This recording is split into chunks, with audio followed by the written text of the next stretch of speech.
حماد احسن ہے، یہ سوال کر رہے ہیں، یہ کہہ رہے ہیں کہ فرض اور واجب میں فرق ارشاد فرما دیں۔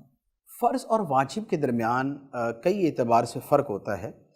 فرض کی بھی بذات خود دو قسمیں ہوتی ہیں، ایک ہوتا ہے فرض اعتقادی اور ایک ہوتا ہے فرض عملی۔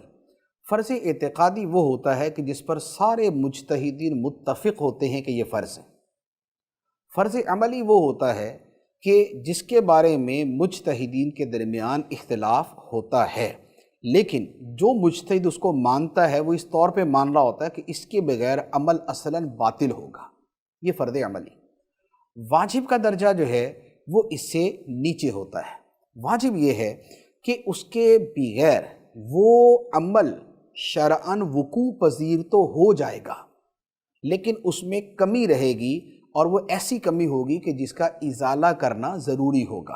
اب مثال کے طور پہ نماز کے اندر سجدہ کرنا فرض ہے، اور یہ سجدہ جو ہے یہ فرض اعتقادی ہے، یعنی یہ ایسا فرض ہے کہ جس پر سب متفق ہیں کہ یہ نماز کے اندر فرض ہے۔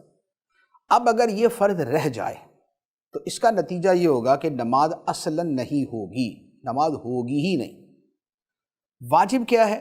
واجب یہ ہے کہ اگر، اب اسی میں فرض عملی کی مثال دیتا ہوں، کہ رکوع سے اٹھنے کے بعد جو قوما ہوتا ہے اور دو سجدوں کے درمیان جو جلسہ ہوتا ہے، اس کے بارے میں امام اعظم علیہ رحمہ فرماتے ہیں کہ یہ واجب ہے، امام شافعی فرماتے ہیں فرض ہے۔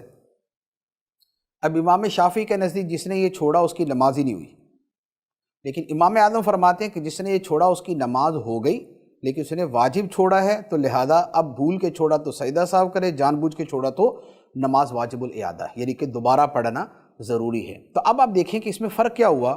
سجدے پر سارے متفق کہ اسے چھوڑا تو نماز نہیں ہوگی، لیکن قوما اور جلسہ اس کے بارے میں امام شافعی نے فرمایا کہ یہ فرض نہیں پڑھیں گے، نہیں کریں گے قوما جلسہ تو نماز نہیں ہوگی، لیکن امام ابو حنیفہ کے نزدیک یہ واجب کہ اگر چھوڑیں گے نماز ہو جائے گی، باطل نہیں ہوگی، ہو جائے گی، لیکن ترک واجب کی وجہ سے دوبارہ پڑھنا ضروری ہوگا۔ تو یہ فرض و واجب کے درجے کے اعتبار سے فرق ہوتا ہے۔